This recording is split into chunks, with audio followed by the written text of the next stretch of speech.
Hey everybody, welcome to another episode of the Mile High Game Guys board gaming podcast. I'm your host Adrian. I am Zach. And I am Jeff. And joining us this week for the first time ever, Kyle from Sounding Board Games. And I'm Kyle. Hello, Kyle. Hello. Hello. Hello. Just go ahead and dig your face right into that mic. Yeah, hang on. Let me just jam. Let me not touch that anymore. Yep. Yeah, there you go. mine's going to break. Before you ruin everything. Yeah.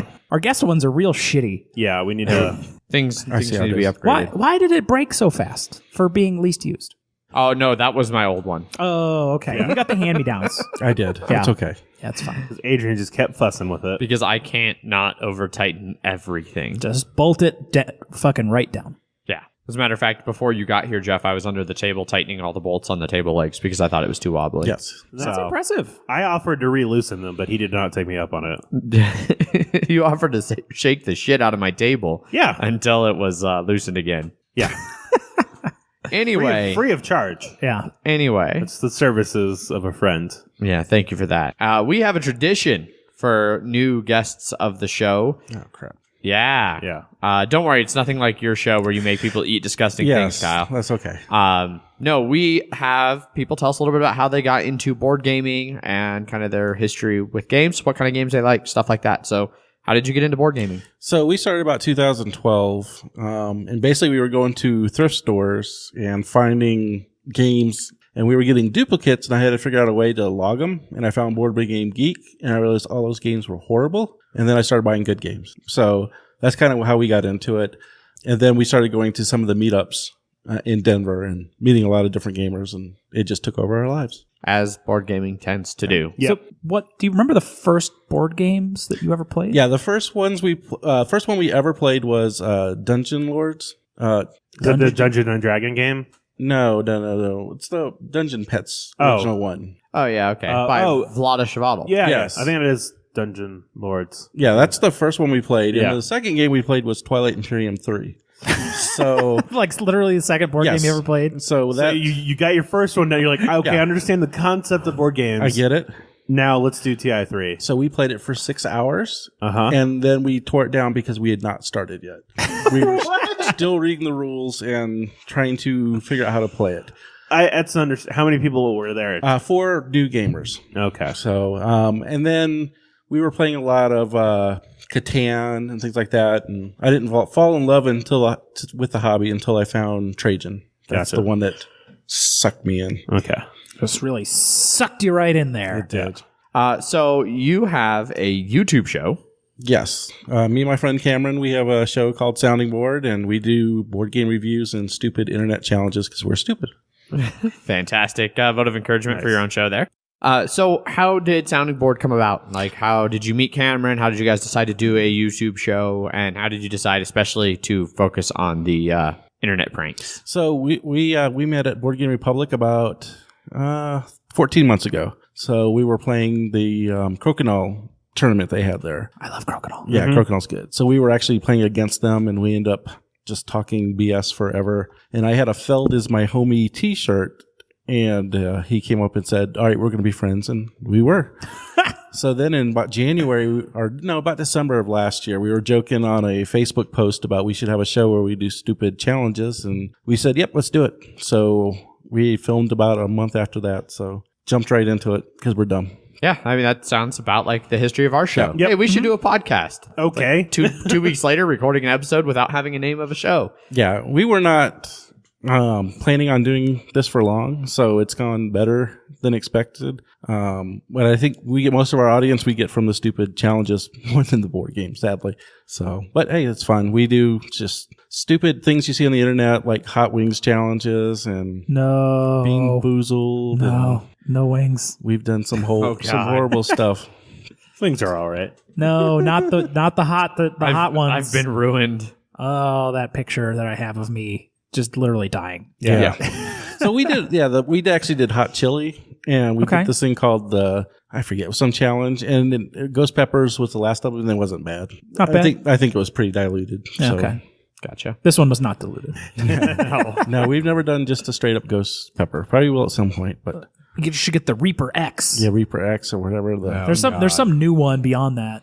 Strange has a beer that supposedly has Reaper chilies in it. Yes, they do. It wasn't that spicy. It was very diluted, but you could get a little spiciness in there. Gotcha. Yeah. So, Kyle, what kinds of games do you like now? So I'm a pure Euro player for sure. I like the heavy, meaty Euros. Big fan of social deduction games. And I like Ameritrash if it's under an hour. So if we're rolling dice and it's not too long, I'm fine with it. But I don't enjoy the long themed Ameritrash games. Yeah, Twilight Imperium. Not for you. Although I like Twilight Imperium. So I actually did like. So you liked it. Did you ever play it again? Yeah, we did play it. Oh, okay. Yeah, we have played it. I did like that one. Right on. What about Terraforming Mars?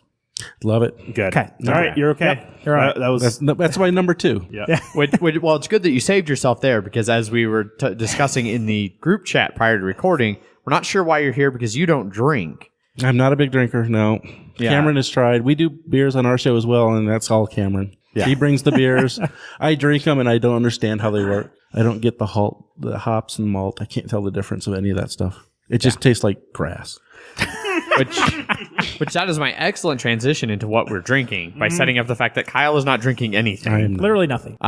Zach, what are you drinking? I am drinking Little Raz or Amstel Light, depending on if you The believe koozie? my koozie. No. It's a little raspberry from Epic Brewing. Yes. Which that is the start of the theme of the night because I am drinking the Escape to Colorado IPA from Epic Brewing. And I'm drinking the Citrulush New England IPA from Epic Brewing. Yes. I wonder why we're drinking the whole Epics. Almost like it- somebody at this table works for Epic. Because it's free. I do enjoy free beer. I also work for somebody who makes beer, but Oh. the Course family. So Yeah, but not directly related not directly. to Coors no. Brewing. No. Right on. Well, now that everybody has an idea of what we're drinking and who Kyle is, let's talk about board games. Oh, Yeah. I Is like. this still about board games? I thought we talked about Mallrats. Yeah. 'Cause I did my homework on it. 1995. Yep. Yeah. Kevin Smith's second movie. Second movie. Yeah. Starring the talented Michael Rooker. Yes, he was in that. He was in that. It was The it was- talented Michael Rooker. I mean, he is. It's the only time that's ever been said. It was a financial flop. Yes, it was. Stan Lee was in it. Yes, I feel it like a lot of Kevin Smith movies. Not I don't- not, yeah. not the most well performing of movies, especially his early stuff. In terms of what they were expecting. was.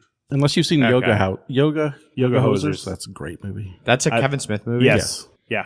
Is it good? And no. Okay. It's an acquired taste. Just like all of his movies? no, like the Even last more. two. Yeah. What was the walrus Tusk. one? Tusk. I liked Tusk, but that is definitely a movie. Yeah, it's weird. And I was a big fan of Red Skate too. So Interesting. Now we know Kevin Smith. yes. Yes. Yes. I didn't really play any board games except our review of this week. This week, I've been too busy working my dick off for the last week and a half. Been playing a shitload of Golf Story. Still on the Golf Story train. Yep. It's the only Switch game I've played, even though I own like Zelda and Mario vs. Rabbids until Mario Odyssey comes out, which I'm super excited for. Yep. I bought Shadow of War, and then I continued to play more Golf Story. So you did play one other game. Do you remember the name? Oh, yeah. I did play a board game. This Yeah. was after a Lisboa game Yep. this weekend. And Paul received it while we were playing Lisboa, and then we were all three of us were like, "So when are we gonna finish this game so we can start this other game, which is called?" This other game is Rhino Hero Super Battle. Did you look it up? Or No, you I did actually not. remember? I remembered the name because I could not earlier. If you've never played Rhino Hero, it's you have like a base layer that you stack little folded cards. It's like building a card house that you can, have pre-made like foldy cards. Yep. And then you have a meeple that you kind of move up the row to like, I don't know, make a challenge of trying to have the thing fall down. So Rhino Hero Super Battle are 3 big, I don't know, like 4x4, 5x5 inch cards that make the base layer. And then you have these long rectangular pieces that have symbols on them that are like short walls, large walls, or spider monkey attack. You then build a giant card house that you can move like certain levels over other floors, and it becomes this monstrosity that does. actually like looks pretty cool and is like challenging to keep it like going.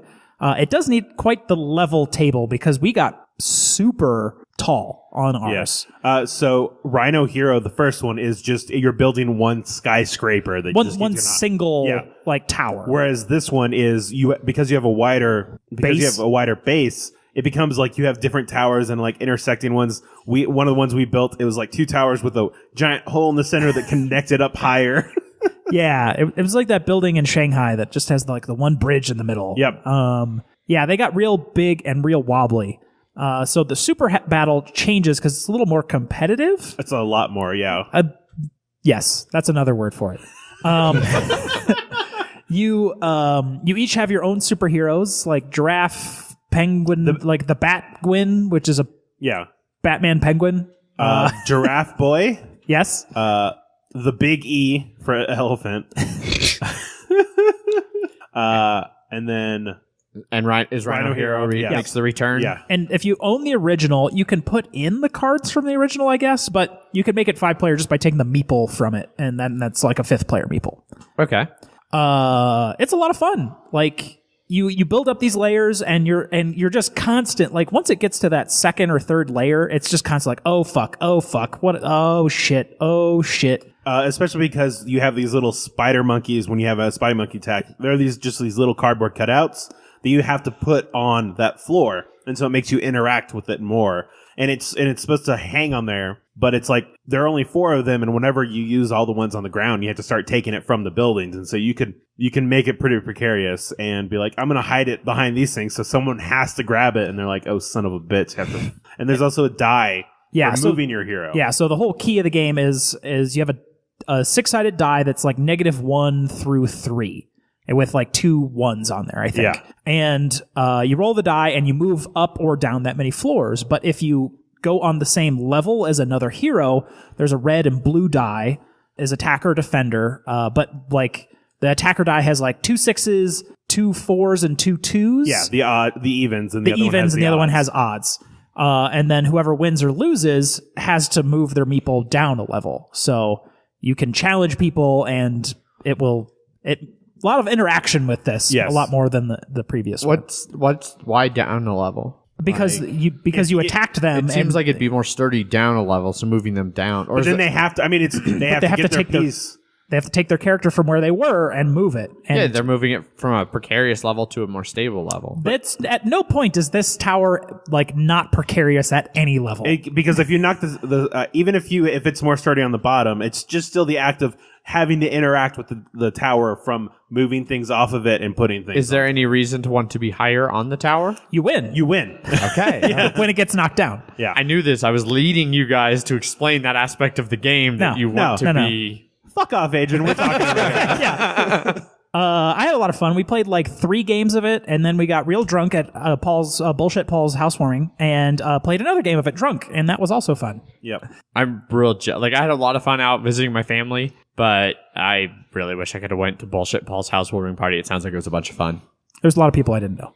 Yeah. Well, considering that it's him who we know, and then his like 3 roommates who none of us know. 2 roommates. 2 roommates. 3 dogs. Yep. Yeah. Kyle, what have you been playing recently? So this weekend we played Concordia with the Salsa expansion. Yes. I have not played with that yet. I really want to play with Salsa. It was good. It added some variety to the game, which it needed because the base game and even the new maps, they were just putting out new maps. It wasn't really adding anything. I didn't feel like the maps did much. It's pretty boring. You agree? That's good. No, I love Concordia. I love Concordia. But this did add the forum actions, which really changed the game, where you had permanent powers and you had some one-time abilities. So that sounds a lot more interesting. It was really good. We just unfortunately played it without taking out cards. So we played a 3-player game with 5-player cards. So we played for about an extra hour. Wow. And yeah, we didn't realize it until the very, very end when our scores were like 160, 170. We're like, whoa, that's a lot of points for this game. Mm-hmm. So we just played it way too long. Gotcha. We got to play that. We got to play an old game called Evo. That's done by the same designers who did like it's Small World. Mm-hmm. So it's a dinosaur game, and so we're trying to play some dinosaur games right now. But it's a good area control, special powers. Does it still have the deterministic combat like Small World does? It has a dice. Okay, so it does have it. So like the Small World has the 1 dice where you're adding 1 or 2 to it. it has a dice that just does that. So it's not number of cardboards or number of dinosaurs. You only have one dinosaur. This you're trying just to adapt to the earth that is changing. So every turn it moves, and now you can't live in the grass. Now you can't live in the desert. Now you can't live in the snow. So you're just moving your dinosaurs around and trying not to die. That sounds a lot more interesting. In the very end, you all die because a meteor hits. The end result of every game is you die. Yeah, but the map is very small world looking. I mean, that's fine. Like, I was not a fan of small worlds deterministic combat, so... This doesn't have as much of that, but the defender doesn't get to roll anything. It's just the attacker gets to roll one dice, and if they have more horns than they do, you win. Okay. Well, I'd say I'm not. It's all about horns. It is. We got that. We also played an old game called Oasis, which is Alan Moon's abstract camel game. It's the best way to describe it. Very abstract, but very cool. If you like King Domino, I really suggest that one because the scoring mechanism is the same. How old is it? That's probably getting on 15 years now. Oh, wow. 2004. When was Ticket to Ride? 2007? Something like that? Or is it? Oh, Ticket to Ride? Yeah. It was 2006. Okay. I don't know. We had an episode where we were guessing years. We were bad at then. I never get like movie release years ever. I do trivia on Tuesday nights, and there's always fucking questions about like, what year did this movie come out? 92, 93, 94, 95? And it's like, good fucking luck. Yeah. I was guessing Mallrats came out in 95. I don't know for sure. So I hope Ticket to Ride was 2004, by the way. Okay. I want to say it was 6. Did you say 95? I did. This was 95? Yeah. Oh, okay. Yeah. Because Clerks was 93. So it was a guess. He really came back from Clerks. Just hammered it out of the park again. Yep. Immediately. Yes, immediately. I know. How about those Cubs? How about man? We're not talking about sports. We don't have to talk about your sports. But he feels the same way about his sports. So when this comes out, it'll be tied 2-2. So I'm all right. I feel good right now with the series. Oh, you already feel like they're going to win on Tuesday? Tuesday and Wednesday they'll win. So, that's right. It'll come out before the Wednesday game. It'll come out, early Wednesday. Yeah, so they're going to win Tuesday night 4-2. So okay, I spoiled that for everybody. No need to watch, apparently. No need to watch it. It's 4-2. that thing that happened 2 days ago. That it's the Cubs, so there's never a need to watch. Hey, the World Series champion, Chicago. I can't believe that. Baseball was better when the Cubs had never won a World Series in like hundreds of years. No. Well, now it can just be the Indians. It is now. Yes. Yeah. Oh, Zach, what have you been playing? So I played Rhino Hero with Jeff, but we also another game that we played at Wednesday, which we played with you, Kyle. Yes. It's your game, right? It is. Is Matryoshka? I don't know. We call it the Russian doll game. Wait, Matryoshka's yours? Yes. Yeah. Wait, yours is in copy. It's in copy, yes, from Okay. Terra Nova. Games. Because you do also design games. I do, but no, not mine. Okay, I got really I am not confused. that- I was like, wait, I did not. I thought Matryoshka was somebody else entirely. It is, I mean, It is. Colorado. Okay. Well, the publisher is. The designer is the not. publisher is, Yeah. yes, correct. So this was a trick-taking game. So, well, no, not even that. It's more of a bidding game. Auction, yeah. With but also set collection. And it had this really cool thing. Is you start with, I think it was 7 cards is what we started with, or 5. 7. Yeah. Yeah.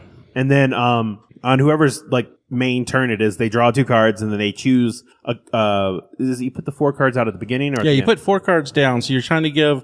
It's set collection. So you're saying, hey, I'm collecting this set with these numbers. So you're trying to give some information to the other players without telling them, this is what I'm really doing. Yeah.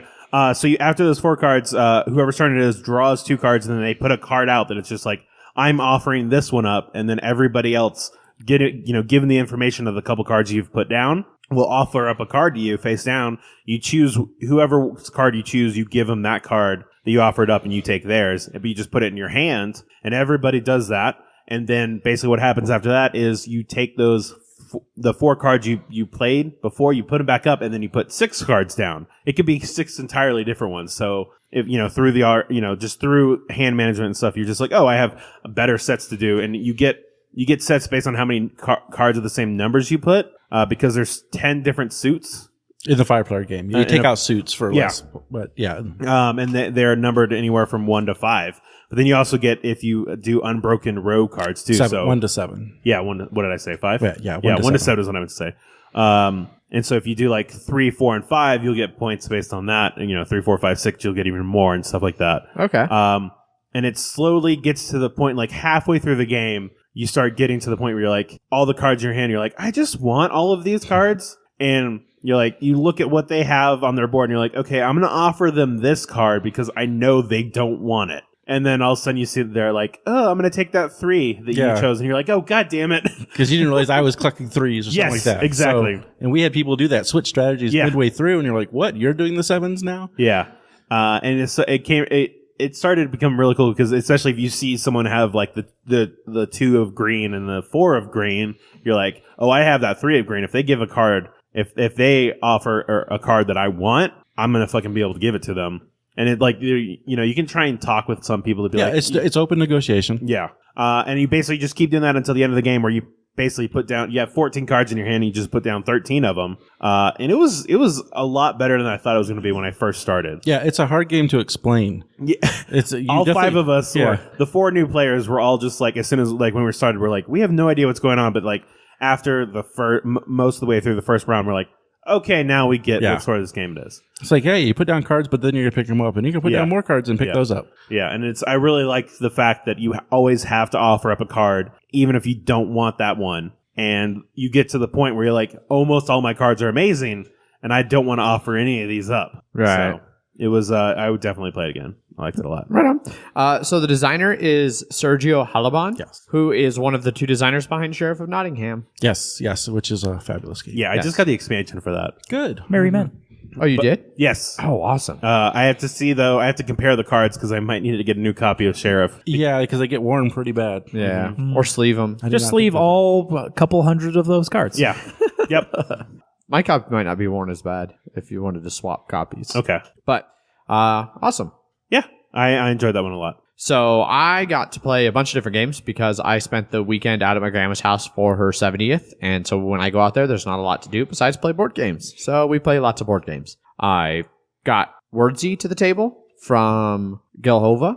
I had played the app, or not the app, but the Twitter bot version of it back when he was designing it and it was coming out. And it was kind of fun. That was after I'd already backed it and I was committed. So I was playing the bot and it was interesting. Like, oh yeah, here's basically the way the game plays is you have 4 columns of letters, and like the first column is worth 5 points, and the next one's worth 4, 3, and then 2. And each column has 2 cards in it that have a letter printed on them. So it might be like the first column for 5 points is like a B and a C, and then like a D and a G, and then like an F and a Z in the final column there. There's no vowels. And you are trying to make words that include those letters, and you get points for including them. And so playing it just as a bot on Twitter was fine. Like, oh, there's some words, and I'll do it, and then it tells me what my score is. Nice and easy.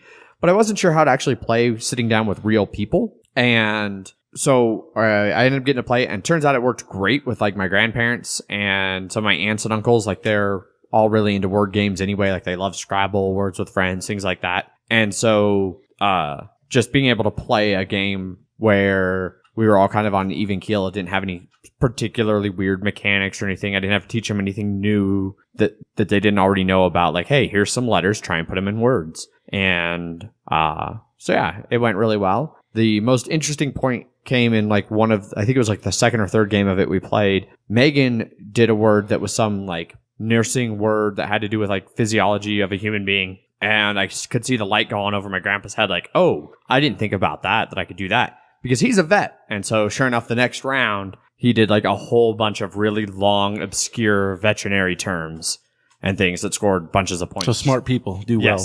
Yes, smart people with large vocabularies. So I want to point out, though, while you were doing your nice review, that your 2 partners were they just zoned the fuck out. Gone. Yeah, no, I'm used to it. They don't pay any attention to anything I say. They were both gone on their phones. We were just texting each other, just like, God, fucking Adrian. Yeah. Now, for me at least, it's just I don't really care about word games that much. I thought you were a fan of paperback. I like that one enough, yeah, but I think it's like that one just seems more about, oh, what's the biggest word you can think of that has these? Okay.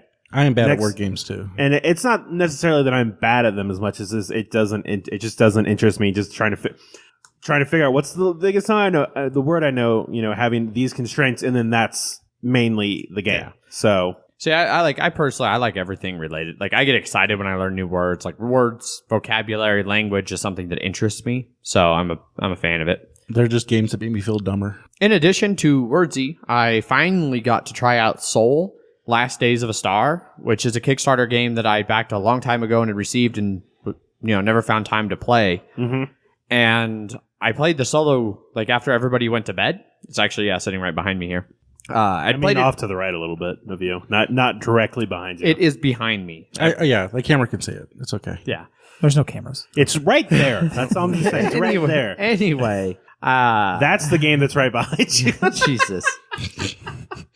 I'd been wanting to play it for a while, and so I waited till pretty much everybody turned in early, as they do out at my grandparents' house, and so I stayed up to play the solo version. And I was reading through the rules, and like there's a bunch of different solo scenarios where you set the board up in a certain way, and then you try and like beat a certain score. And so the first like intro scenario, it was like the goal score is 17. And I played and like, about 20 to 30 minutes in, I had like 30 points. And I was like, what is going on here? And I finished with like over 60. I was like, well, maybe it's the beginner scenario and I just caught on to the game way better, whatever. So then the next night I played another solo campaign. I played the next one. And on that one, it was like, the goal is like 22. And I got like 85. Yeah, you're not that good at games. And so I jumped online. And sure enough, like somebody had asked almost the exact same question, and the first response was the designer going, I bet you forgot to draw a card after each turn and discard it, because the deck of cards is the timer in that game.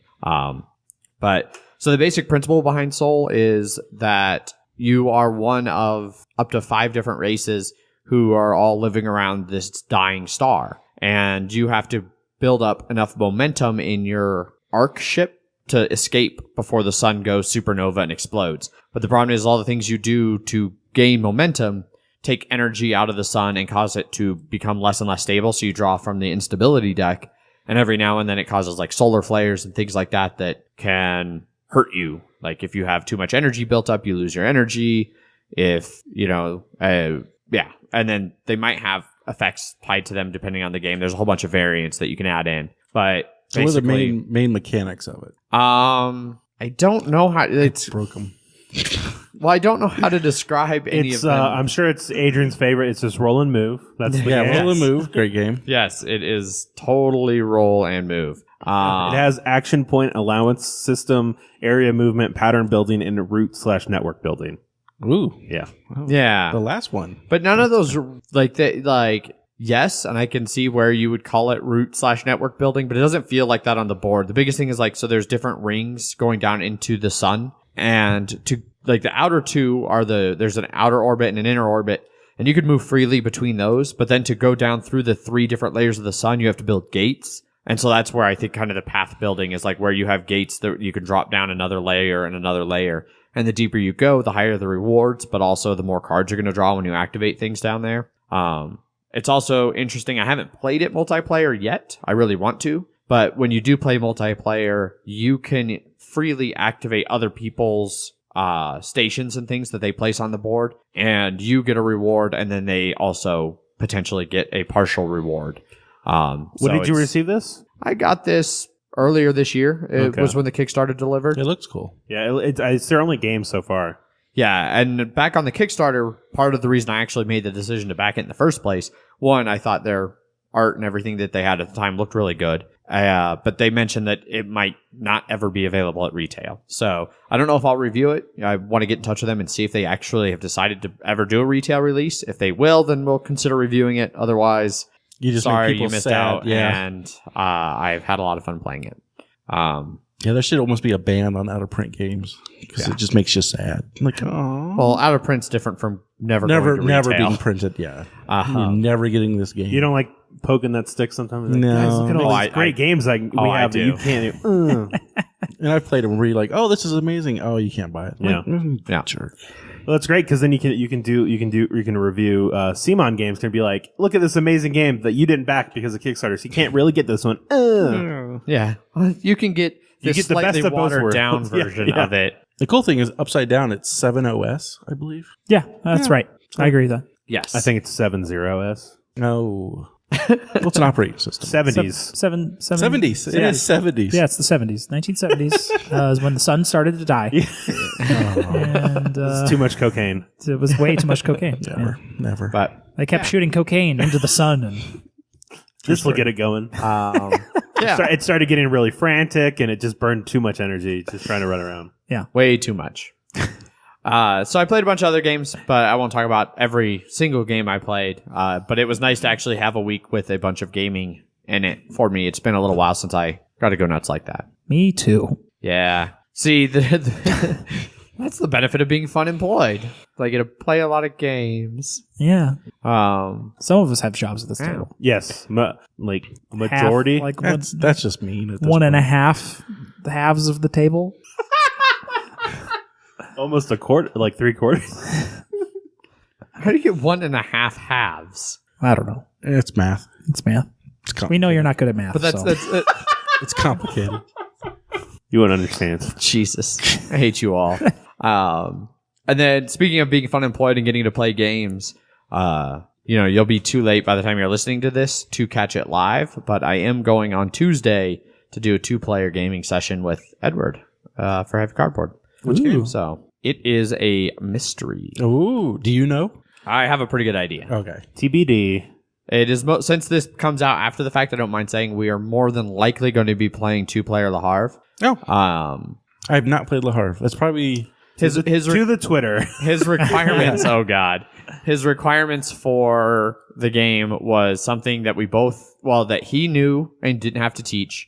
Something that was either super timely or something that had like a particularly good 2-player. It was something that plays 2-player well, that would be interesting to stream, that they haven't already done to death, and that he either knows well enough to teach. Like if he had to teach me, he could just do it, but preferably something that he don't have to do a big rules explanation for. I've never played Le Havre, but I have played the 2-player in Le Havre Laporte. is so good. Have you Very played- different games. Yeah. I've seen that. They're very, very, very different. And Laporte's really good, though. Yep. It finally came out. Well, I finally bought it. Not finally came out. I finally bought it on Android. And yes, I do enjoy it. So I've played it multiple times. in the port? No. The Le Havre. Le Havre. No. Oh, yeah. And I handed you... No, you played it with Paul in the car on the way back from Gen Con. On the way to Gen Con. I thought it was on the way Way back. back. It might have been the way back. Yeah. We didn't finish. No. But it kept you occupied. It did. Yeah. So, all right. Well, I think that kind of wrapped up banter I don't things. think I've played anything else. No Bloody Minute this week, Jeff? No, there might be Blood Bowl tomorrow/Tuesday. Otherwise, it'll be this Thursday. Okay. Yeah. Going to be against Lilo. Ant had some bad luck today. Oh, There's a short Bloody Minute because he had a Blood Bowl story from his Fumble League. His Tomb Guardian was killed by another team. Failed his regen roll. This is also the second time in a row this Tomb Guardian has died the exact same way from this exact same number. And it was a 2-die uphill too, wasn't it? it was a dwarf 2-die uphill. Both POWs broke the armor, killed the Tomb Guardian. And then he has a 4+ regen, failed the 4+ regen. Because as we all know, Ant will always fail a 50-50. Yep. It's stupid how often he fails a 50-50. Yeah. It doesn't even make sense. No. He then immediately killed one of the Dwarf Guy's players about 3 moves later on his next turn. Downside is he probably won't be able to make it through the playoffs because he doesn't have enough money to buy another Tomb Guardian because this is the second one he's had to buy. That's unfortunate. Yeah, unfortunate. Otherwise, I'm going to be playing Lilo, who has been owner of the Jeffy for a couple seasons Gotcha. this week. Right on. Nice. Good luck with that. Yeah. All right. Well, I think we can move on to our next segment, Jeff. What do you think? Yes.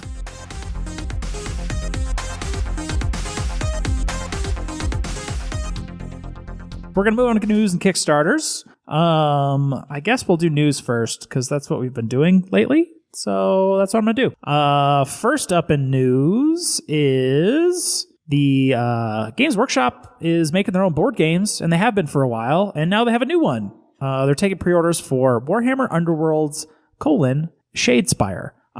This one takes place in the Age of Sigmar kind of new universe. It's basically like this super highfalutin city went to the god of death and was like, haha, fuck you, we don't die. And then the god of death, Nagash, he was like the guy that created all the undead back in the old Warhammer, was like, no, fuck you, and just totally destroyed the city. And that's where this board game takes place. There's not a ton of info on it. It's a 2-player game. It looks like it's got some deck building in it, with some area control / warband creation. I wonder if it's going to be like build, buy minis to make new war bands or if there's going to be expansions like that. I don't know. I wouldn't love it if it's like that, but if it's a 2-player asymmetrical deck building game, I'm totally rock solid right now. So, yeah. Warhammer, Age of Sigmar, Shadespire. Have they put a price on that one yet? I don't know. It's probably going to be like fucking ridiculous. Yeah, that's what it looks like. It's almost always like I think they $100. Let's see. That one's going to be $76. Yeah. Is it 110 for the set? The skirmish set. Yeah. Yeah. And $60 for like pre-order base game. It looks like they've already got like a ton of like, here's some sleeves for Shadespire. Here's this. Here's that. I think the skirmish set, it just comes with like a mini case. Oh yeah, that's what it looks like. But actually, for a mini case from Games Workshop for that much, it's actually probably not that bad of a deal. But yeah, like the pre-order comes with like paint and sleeves and stuff. So yeah. Maybe not paint. It looks like So is this They like look like paint trays. two-player skirmish game then? This isn't like a board game. No. Okay. I mean, it's definitely closer to a board game than it's got a board, which is hexes. and it's a game. Yes, there is a board. It has hexes. What was the name of that? It was a medieval sort of game, or like War Master. No, I don't know. It's miniatures. Yeah, it's miniatures. Yeah, but that looks cool, and it's actually a reasonable price. Hopefully, it's got some actually good rules. Next up on the wide world of news is there's a Suro augmented reality thing that came out. Yeah. Okay. Yeah, so there's been a Suro app for a little bit. And Yeah, the Suro's app's been around for a while, but like augmented reality Suro, like look through your phone to play the game on your table. Oh, I've played one game like that. It was a sonar game. You had your phone out and you were going over a map. Oh yeah. I know which one you're cannot talking about. I played it and I cannot remember the name of that. It was It's some pirate based game. yes, though, it yeah. is. Yeah, I remember which one. I know which one you're talking and about. it was very awkward. That's what I heard. This yeah. is very beginning stages of something like this. Well, it was Golem Arcana was another AR based game too. Yeah, but you had it up on like a TV, and then you had like a little pen that you could use to like program the moves or something into the game. It was very fancy. Oh wow. Yeah. So anyway, next. I'm getting excited. For the Suro augmented reality thing? No. Suro's an alright game. It does not need to be augmented reality. It does not. Yeah, the iPhone came out with that augmented reality update, and so you can play crazy things like Eggs Inc. is augmented reality now. Why are we doing this then? Why aren't we hatching eggs? And then real quick, there was also a Smash Up and Cottage Garden digital release today. Yeah, so I'm excited for the Cottage Garden one because I have yet to play Cottage Garden. It seemed like it was a less interesting patchwork, and that's kind of what I'd been hearing. Yeah, I so agree. I'm glad that there's a digital version I can try before I decide to plop down a bunch of money for it. More excitingly, I haven't played Smash Up in forever because it gets just to be super tedious, especially with the more factions and like just trying to keep track of like what different bases are at and teaching and all of this. And like looking at the screenshot here, it looks like it does a much better job of displaying the information. And like you can just clearly see like, oh, this base is at 17 of 20 points and is about to pop. Yeah, it's just like Ascension, where it's just there's so much information that when it's handled digitally, it's just so much easier. Yep. And it's got 2 to 4 player online cross-platform play. Oh, So, And 9 faction decks too. So yeah, in the base set, which is pretty awesome. it looks like everything, and then the geeks, which was part of the big geeky box. Yep. So and they're at what 2,000 now? Sets. some of that, Roughly that. Yeah. Yeah. I'm getting a free sheep one because I did a survey for AEG, and so I'll be getting the sheep soon. And I've been wondering how sheep play, so that's exciting. Yes. I have never played Smash Up. What? I had it and got rid of it because of what you were saying, where you're just like, it's too much. And Well, I think like I found it better when you removed one of the bases too. Yeah, instead of like the rules, I think say play number of players +1. I think number of players or even number of players -1 because it forces more Interaction. and then just bases don't sit around forever because there's less space to go to, so Yep. they naturally fill up faster. And it moves the game along because bases are going sooner, so you're getting points sooner. And I never tried it that way, but it got tedious. also, like you said, there's 1,000. Like there just got to be too many expansions. Like I'm not going to keep dumping money into this game. Yeah, it was the first time I opened that box, I got pissed off. when you it saw was, all the slots. Yeah, for you're a like, few. you got me, you bastards. You bastards. But yeah, I could see that being awesome on digital. Yeah. I might give it a try digitally. Right on. Maybe. Next up. Next up is something Zach and I are very much looking forward to. Very much so. The Legacy of Dragonholt got a release date and a bunch more details out there. Pre-orders are out. This is that we can only expect to be like a little bit guided RPG / Arabian Nights, but with a lot more role playing. It has the very much choose your own adventure. I bet I don't think you're going to be able to beat as many people in this game as you can in Tales. No. Just have the royal guards run over the hunchback for you with their horses, and then you're just scarred, and you're just like, okay. And then like I got home, and then I'm totally fine. I was scarred for like the 10-minute walk home. Yeah.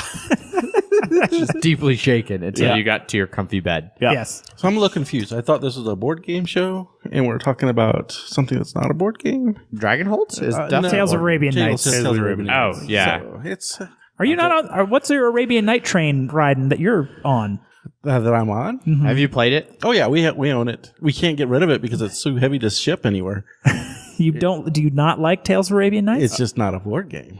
It's just an activity that you read stuff but I have played Above, Below, and Near and Far, which I think are decent. I'm not a big fan of them. There's still a lot of just whatever happens. But I don't want to read a book while I'm playing a board game. See, I don't have a problem with that. I have a problem with how just completely non-cohesive any of the stories are. Yeah, like if it was like that's why I like an RPG. Like there's dice rolling and random things happen, and you don't know the outcome of stuff. But at least you can typically, unless you have a really bad GM, form a cohesive storyline and things make sense in context. Well, I'm hopeful one of these games that come out like this will hit it. So this could be the one that I think does it well, because I think there's something there. Oh, I definitely agree. I mean, there's a whole world of people who don't want to take the time to invest and learn an RPG, who still want that story-driven adventure kind of game. Right. And so maybe this will do it. Yeah. It looks cool. It does, and like at one point they say like read entry 9,943. On the screenshot. Seems like there's going to be some stuff to read. So I also, one thing that I do like more about this, it seems like compared to say, Arabian Nights, it says like this one, players begin a game of Legacy by creating their own characters complete with race, class, and history, which then contribute to what skills you get and how they do how they interact with the game world. And then you get to go into a world and start having missions and adventures. The theme you get to go into the generic world of Runebound and Runebound. Yeah.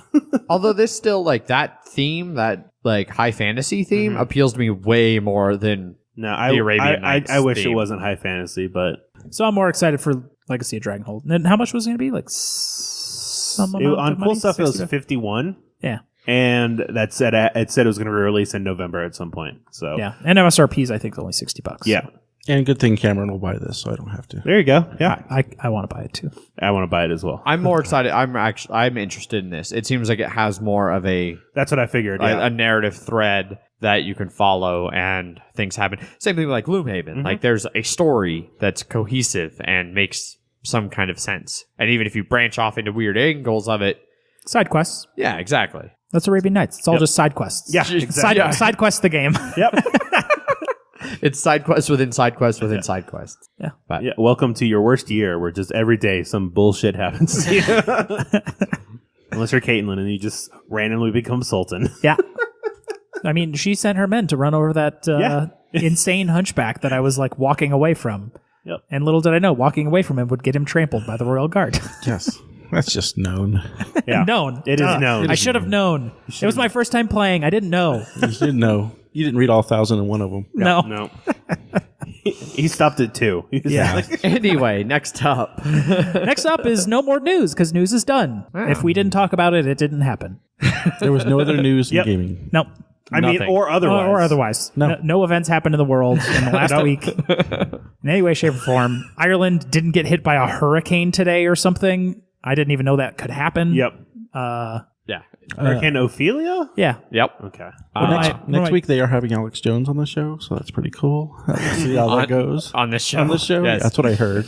So that'll go well. Yeah, we've convinced Alex Jones to travel all the way to Denver to come into my basement. Yeah. So I mean, that's what he records it anyways. Yeah. He'll tell us the real truth. The real truth. That's all you need. The real news. Yes. In addition to hurricanes hitting Ireland, little small aside, Megan leaves bright and early tomorrow morning for Bali.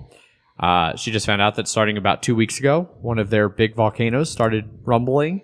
And so, like Australia, which apparently a lot of Australians go to Bali, Australia has a blanket travel warning for Australians going to Bali. Wow. Like, hey, this volcano is being very active. And the last time it went off was in 1963, and it killed like 2,500 people. So, Good luck. So Megan's going to be in Bali for 2.5 weeks with an active volcano. We will root against the volcano. Yes.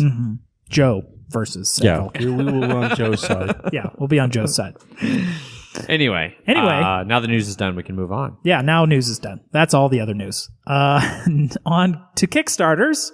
First up in Kickstarters is our weekly $100 miniatures game. This one is Time of Legends Joan of Arc. Of course, well-funded, $642,000 of its $100,000 goal. About 4,500 backers, 3 weeks to go. You can get this base pledge for about $120, but boy, are there some add-ons to this. One or two, yeah. Yeah. I'm like $5, right? That's all you Yeah, need. super cheap. No problem.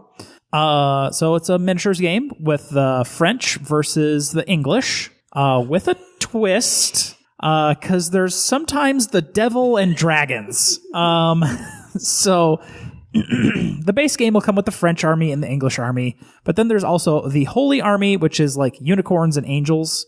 And True then, story. Yeah, absolutely. The Unholy Army, which is like ghost warriors and werewolves.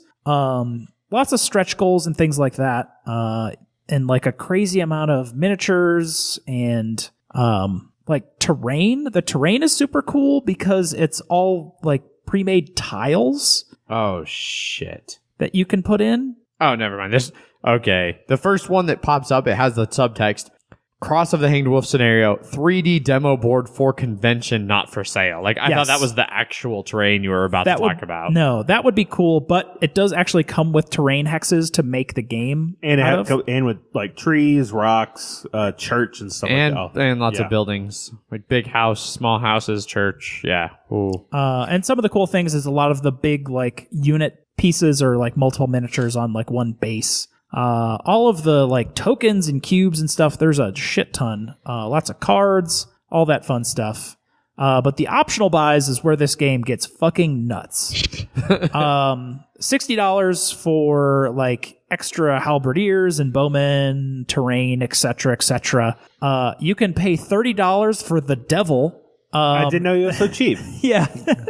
And his demonic legion, like ruins, more terrain, his own rule book, but the miniature looks massive Until you get to the $65 dragon. That there is a picture of that later down there, and it is multi-feet tall and wide. There's a person holding it, and holy shit, is it massive. the wings look larger than his shoulder, like shoulder to shoulder. Yeah, yeah. It's chest sized. Yes. Like that Skyrim Legendary Edition that came with like the huge dragon thing. It's like that, but bigger. No wonder this game has gotten a lot of funding. So it sounds like your standard Euro, of course. You know, Your just standard. Feld. I think Feld made this.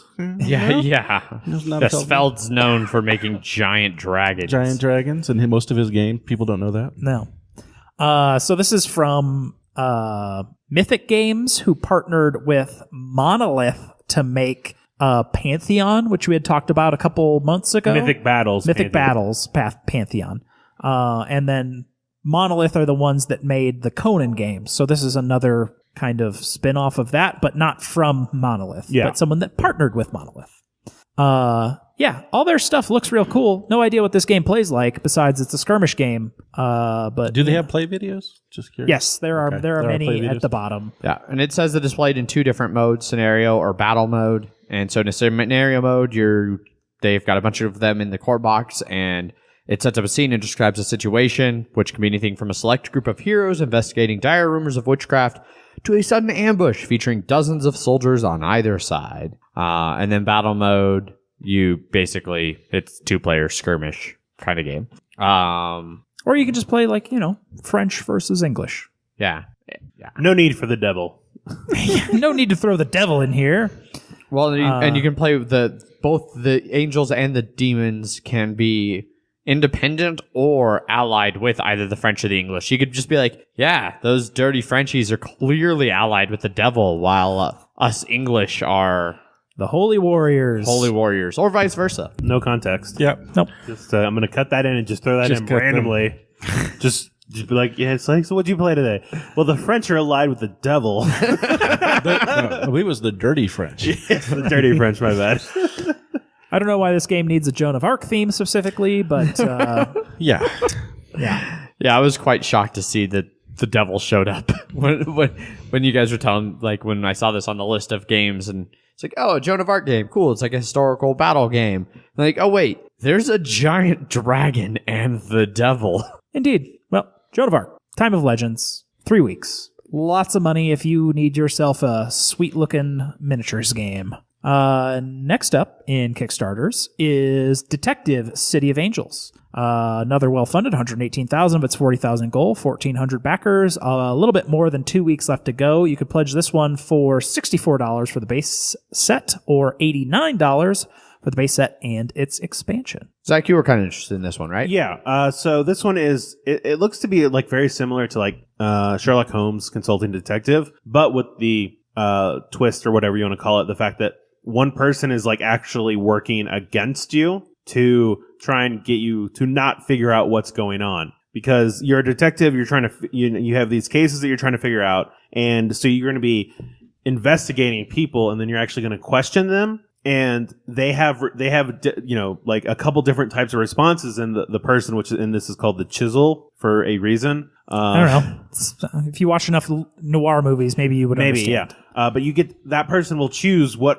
response that person is going to give. And then the detectives are trying, like, they can get their response and be like, do we think this person's lying? Because you can choose to lie or tell the truth in your responses. And then, if you can push on them if they're telling the truth, and it could, if they're actually telling the truth, then maybe it hurts your standing with that person. But if they're lying, then it's like you have leverage over them and you get the correct responses and stuff like that. And it seems pretty, like, I like that it seems like a bit of twist on that. That sort of, you're a detective trying to figure out what's happening. And you're a detective against other players, not just the game. Yeah. So one other player, but yeah. Is it a one versus all? Yes, it looks like it, yeah. So do you know going in who the chisel is? I believe so, yeah. Because there's 4 detective boards and 1 chisel board. Okay. Interesting. Yeah, that does look interesting. I really like the art style. I'm a big fan of noir style art anyway, in general, and so that does appeal to me. They mention in here that it's inspired by things like LA Confidential, which is a fantastic movie, and the video game LA Noire, which is a pretty sweet video game. And it all kind of with that it comes with noir theme. Yeah, I mean, it wasn't the best. LA Noire had some completion problems. So do you. I mean, ooh. Did you ever even played it? Sorry. Did you ever play LA Noire? No. It's a Rockstar game. I do like Rockstar games. It did have some. It had like great. Yes, and then it was like, oh wait, what happened to the other 3 chapters between the one I just played and this one? Yep. Yeah. But this game isn't that game. No. But they have some co-op and solo play options to where you can just like take the chisel out and like cooperatively try and beat the scenario, and it looks real cool. It looks like the hard-boiled comes with 9 different scenarios. 3 initially. like easy, 3 medium, and 3 hard. Yeah. And then the expansion adds 1 more of each, it looks like, and with a bunch of cards too. Oh, yeah. Sorry. The hard ones are stamped as like hard-boiled, which was also the name of the expansion pledge. So I misunderstood what they were going for there. Gotcha. Almost like you shouldn't use the same words for 2 different things. Almost. And apparently it's quite replayable. Even if you're like the chisel multiple times and have played the scenario more than once, it can actually like benefit the game. Well, it's like if you're a detective, like Sherlock Holmes, once you figure it out, you can't do that one again, but you can play as the chisel and introduce new people to it. Yep. So, yeah. So it's not like one of those other ones that as soon as you've played it, you're like... It's like if everyone has played it, then no one can play it ever again. Yeah. Yeah. Yeah, that one looks good. It might be a little pricey, maybe. It's got like a long runtime too. Yeah, September 2018 for delivery on this one. Ouch. Yeah. That's scary. That's the problem with Kickstarter. Yeah. I want it now. And $10 to $12 for US for shipping. So Yeah. Might be a little pricey. Yeah, that turns me off a little bit.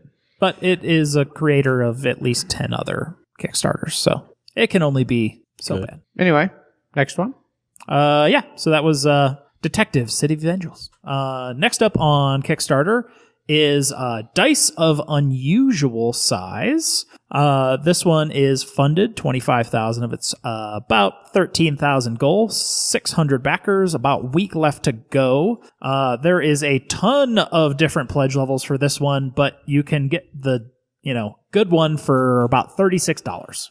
So this one is Dice of Unusual Size from Impact Miniatures. They make a ton of Blood Bowl stuff, so I think Ant and I both have a lot of Impact product, but this one is called Dice of Unusual Size just because it has a bunch of weird, fucked up dice numbers. Like D7 or 17 or 22. Yeah. Whatever a D3R is, it's D3, but Roman numerals. Yeah, that's what it is. D4, 5, 6, 7, 8, 9, 10. D10 percentile, 11, 12, 13, 14, 15, 16, 17, 18, 19, 20, 22, 24, 26, 28, 30, and D3A, which is like a weird little crazy... Yeah, it's a wonky D3. Looks like I don't know. That shape that always corrects itself. I forget Yeah. what it's called. Seems pretty cool, though. Yeah.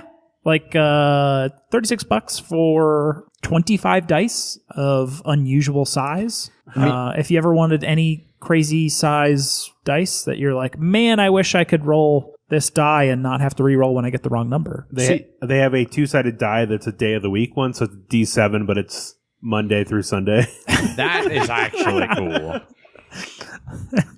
I can't think of many scenarios where I would need that. Like, What day are we playing this game? Tuesday.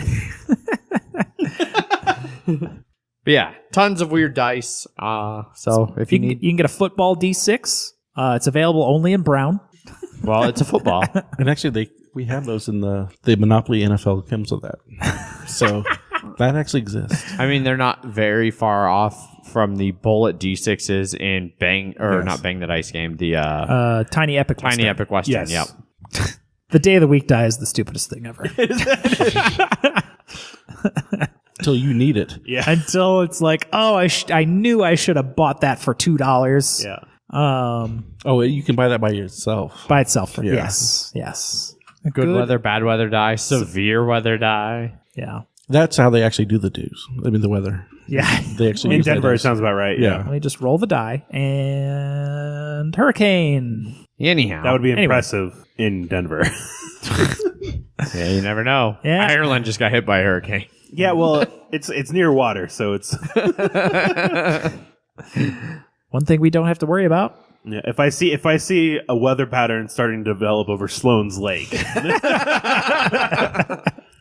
Nice Denver reference there. Sick reference, bro. So that's Dice of Unusual Size. You got to be league left to go. There's some cool dice in there. So check it out. And last up and best up on this week's Kickstarter, because we may or may not have actually played this game from a Denver designer, is a Dinogenics, Dinosaur Park Management. Well funded, 68,000 of its 30,000 goal, 1,300 backers, and about 2 weeks left to go. You can pledge this one for about $54. Yeah, so that was something we didn't talk about during the What Have We Been Playing. Zach, Kyle, and I all played Dinogenics. Yep. With my girlfriend Megan at game night this past Wednesday. Jeff did watch. Jeff showed did. up late and got to check it out and watch a little bit. So was- he's also familiar with it. Because I was working. yes, you were. But so Dinogenics is kind of a Jurassic Park in a box. Yeah, Jurassic Yeah. Park the game. The look of it might make you think Agricola, like with little fences and animals and pens, but it doesn't have the worker placement component. Well, no, it does have, but not It does, quite the but same. not the same, no. In fact, we were getting asked a lot if this was a... Agricola. Dinosaur Agricola. Yeah, like it's, if we were using those pieces. But I liked it. Yeah. It's hard to describe. Like, so basically in the game, you start off the first half of the game, you have 4 workers, and then later on you add a 5th, but you're placing them out on the mainland where you're taking different actions, like researching DNA, building new like buildings for your park, building fences, things like that. You can You can turn that DNA into dinosaurs. Get like the events. There's like manipulation cards, which are they're like he called them a catch-up mechanic, but in their current form, they felt super powerful. Yes. So I feel like you want to be using those from the start, otherwise you're going to be playing catch-up. Yes. But yeah, and then your individual player board is divided roughly in half, and into like the park section and then like the visitor section where you build, different buildings depending on which section they go in. Yep. And then in the dinosaur park half is also where you build your fences and then you put dinosaurs in them. And which is probably the most similar thing to why people thought it was Agricola. Looking at it, they're like little animals in, the exact same pieces from Agricola pens. Yeah. There are 6 or 7 different types of dinosaurs. 8.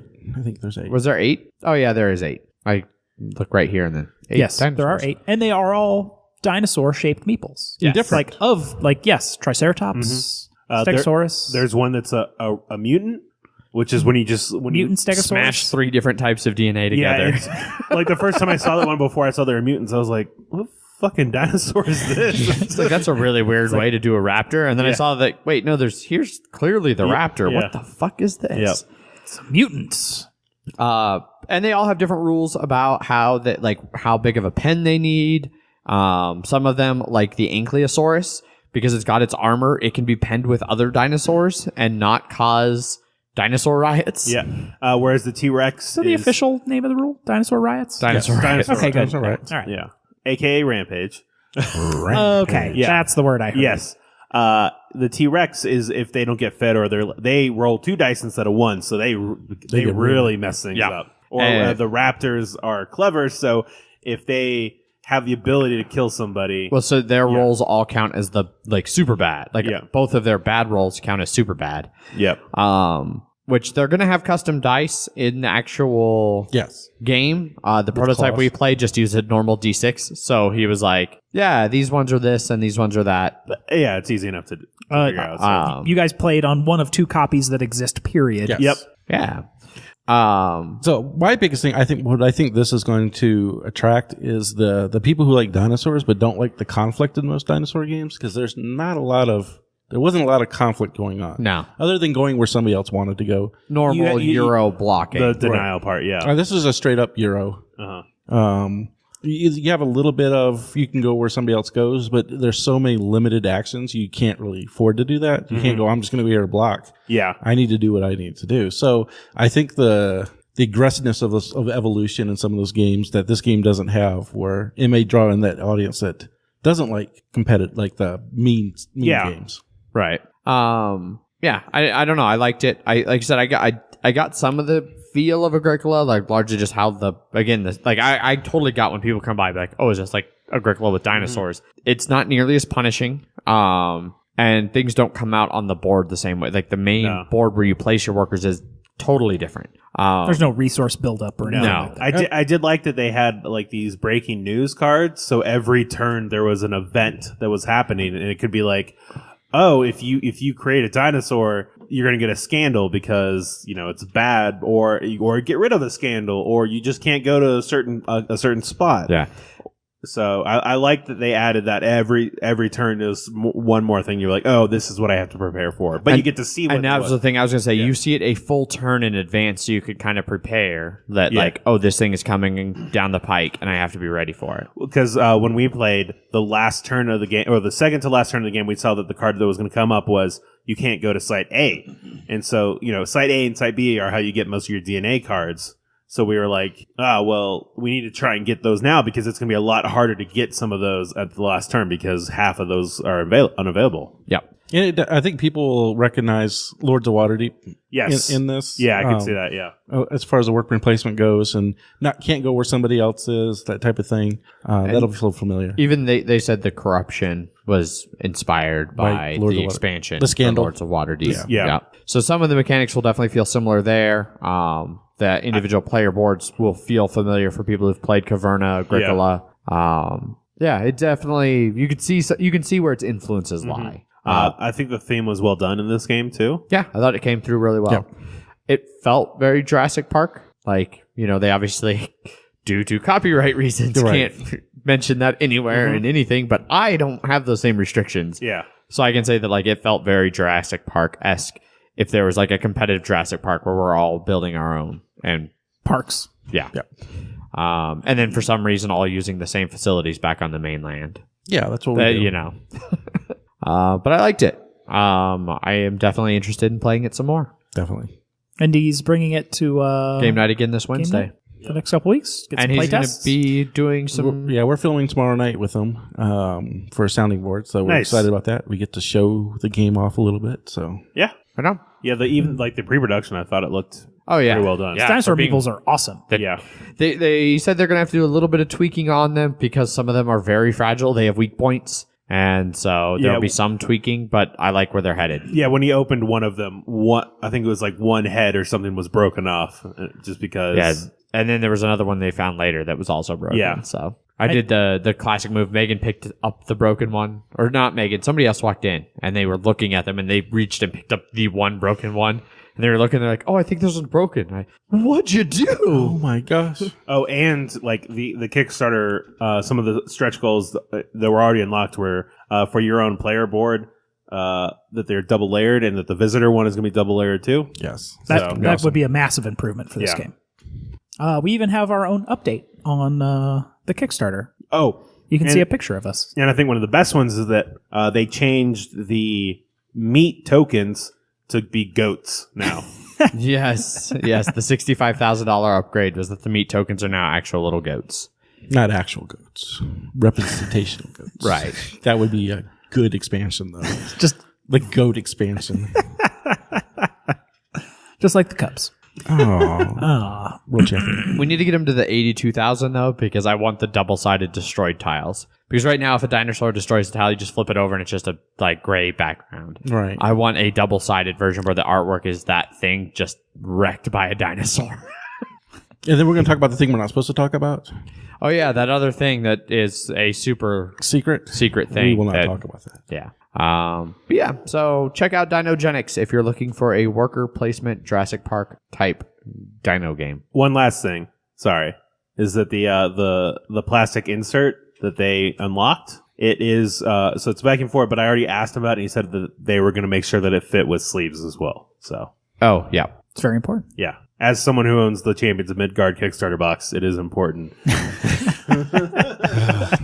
Although that one's not unlocked. Oh, it's not. Oh, it's close. It's to close to, but they The next will make unlock. sure it's the next thing. It unlocks at 74,000, and they're just over 67. It. Yeah, Yeah, 68. So, just yeah. over 60. So yes, the next one that will unlock. Correct. And if you want to see our own very own personal update on their Kickstarter page when he gamed with us at Strange Craft Brewing. Yep, including photos. Yep. In case you don't know what we look like. I like the quotes. This is way better than Evolution. I think they're all my quotes, too. I think they are. One of the best thematic Euro games I've played. And is this like Agricola? No, it's actually more like Dinosaur Lords of Waterdeep. Yeah, they may have been mine. I don't know. I think yours is definitely this was better than Evolution. Yeah, I could say that. was because, yeah, I am not a fan of that. Neither am I. Neither am I. Targeted meanness. Too much. Too many expandalones. Yeah. I want that. I want to just be one big fucking game. Anyway, Dinogenics seems real good. Mostly because we actually played it. Is real good. Yeah, is real good. Mostly because we actually played it. 2 weeks. Dinogenics. Right on. Check it out. Well, That's it for Kickstarters. that is it for Kickstarters. That's it. It's over. It's done with. All done. Now to wrap all this up with a nice shiny bow. Jeff, we had emails. Emails. Dot. Dot. that was it. Is this the dead space you're talking about? No. Emails at milehighgameguys.com if you would like to send us an email about stuff, anything really, because this is mostly about anything. The emails we got this week. This week's only email, Yes, I said emails. I was wrong. one and only. We did not get more than one at all. Perish the thought. Yes. Comes from David, titled Y'all. What all y'all need to understand is that y'all is a perfect word to fill a void in the English language. This totally unbiased article refers to y'all as American as can be, and it embodies our ideal national self-image, down-to-earth, charming, and useful. Something mental floss. It's an article. Y'all should consider incorporating y'all into your lexicon. David, P.S., y'all, PPS, really thought I wrote this email to make Jeff say y'all more. Really? Though. He's so close, Jeff. Yeah, so close. Jesus, Jeff. Yeah. So the article's bullshit. It has nothing to do with the email because, well, the entire point of the article is, can y'all be used to refer to a single person? Which, no, it definitely can't. No.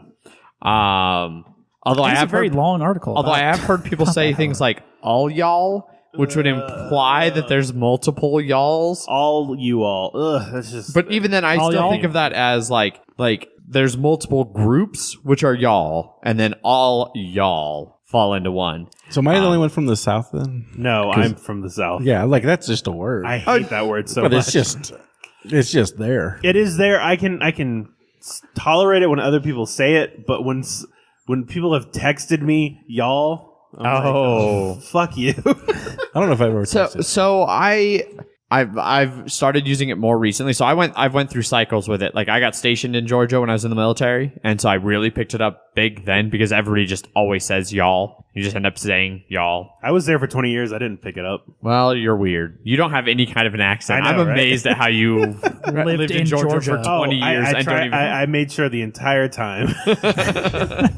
As a small child, I was determined to not pick up an accent. Yeah. As my parents are from like southern Missouri and northern Mississippi, it's a miracle that I don't. For how much I visited there. I grew up in Chicago, though. Gotcha. So. But y'all's made a resurgence in my lingo because I have made a conscious effort to stop using guys as my general like Hey, you gender guys. neutral hey group Hey, thing. guys. And instead I've tried to say y'all because guys does have some gender connotations, even if I mean it gender neutral.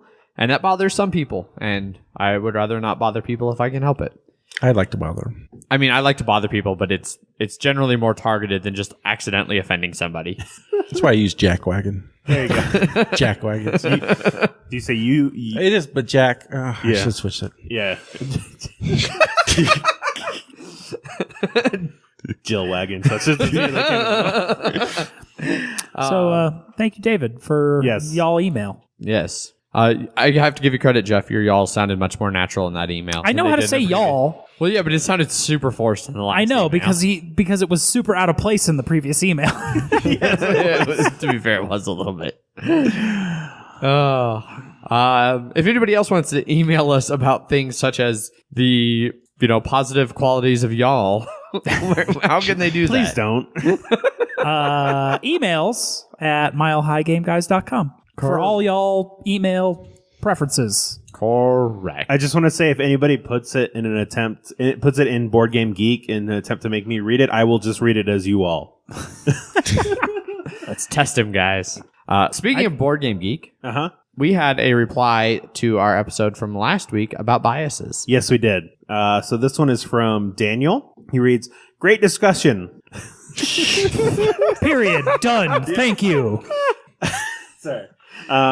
Appreciated the anchoring discussion and the talk about the BGG top 10. It's always interesting to hear opinions on the top 10. I think what I hope and expect from reviewers is not that they would be able to remove their biases. We all have biases. None of us are objective, like you said. What I would hope is that reviewers would be able to step outside of their own biases and be able to appreciate well-designed games, even if they don't like playing them. For example, I do not like playing Codenames. Every time Codenames is suggested, I am sad.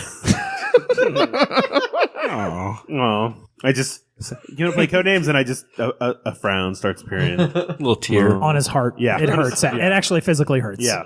Why? Because I want to play strategy games where strategic decision-making is highlighted. Yes, there is decision-making in Codenames, but the main factor is being able to understand what your teammates are thinking. Secondary, being able to use words creatively is important.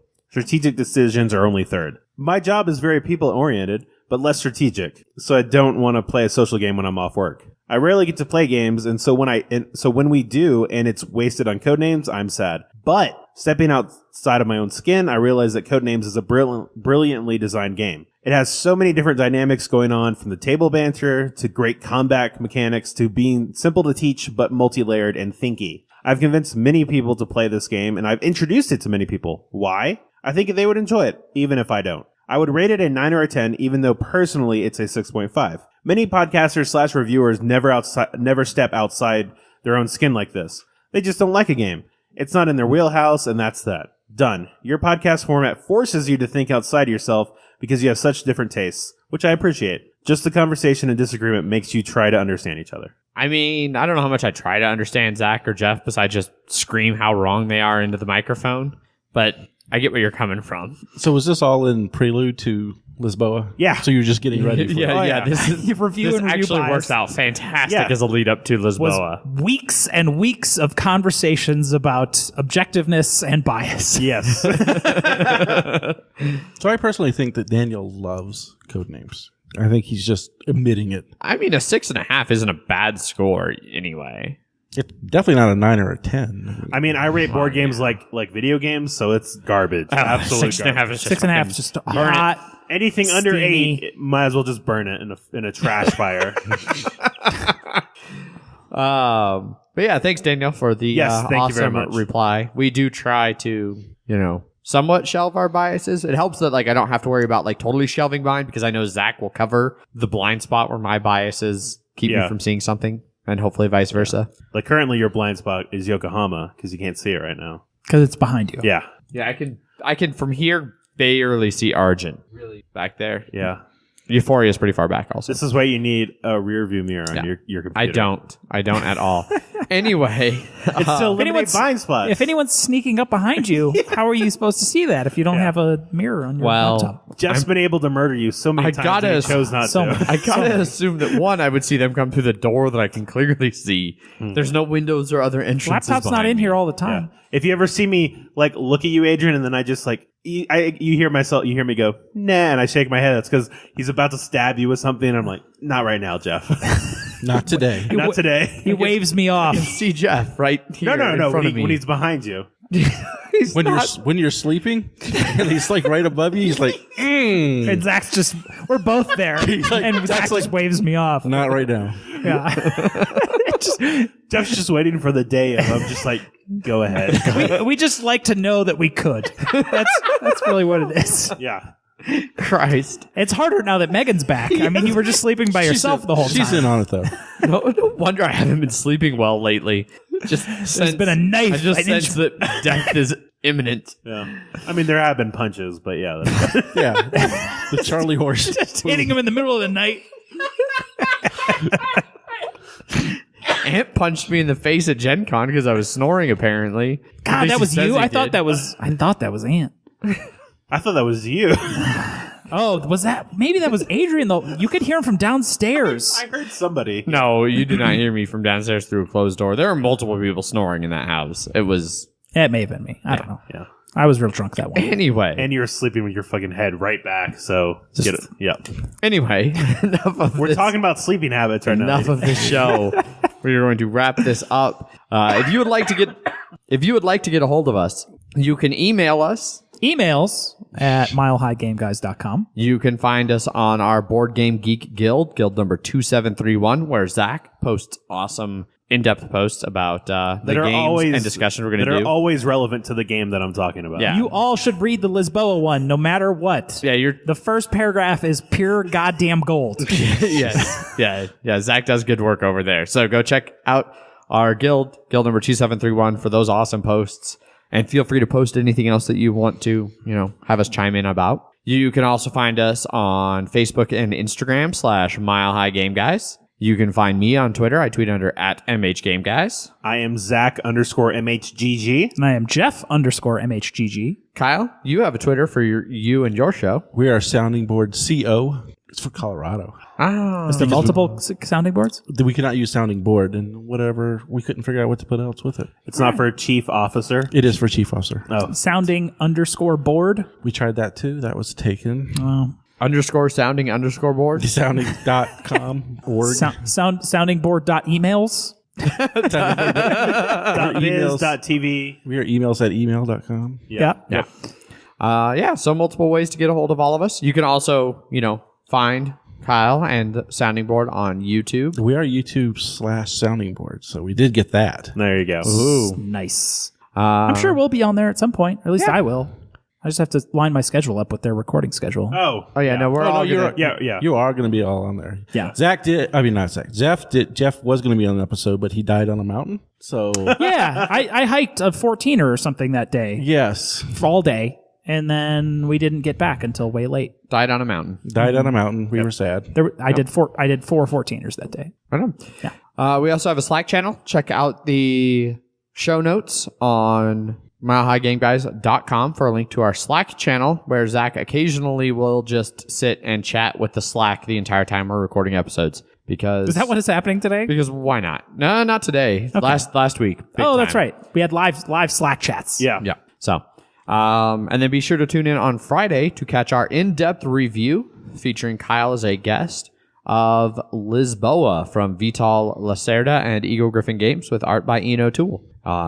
It is a game that we have differing opinions on. So there will be Probably also differing opinions. our hottest It's up there. BGG review post. Oh, yeah. Tune in for that on Friday. And until next time, I've been your host, Adrian. I am still Zach. And I am Jurassic Jeff. And thanks for joining us, Kyle. No problem. Thank you, Kyle. Bye. Bye. Bye.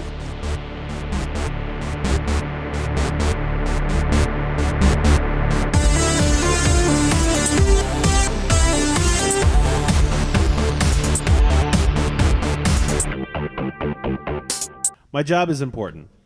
Wait. Nope. Sorry. My job is very people oriented. That's the same thing. My job is important. Sorry. I was holding it slightly tilted, and it just skipped to the same line. Reading is hard. Yeah, it is. Reading is hard. Anyway, continue. It is not fundamental. Punchboard Media, where we all Bring something to the table. pull up a chair At punchboardmedia.com.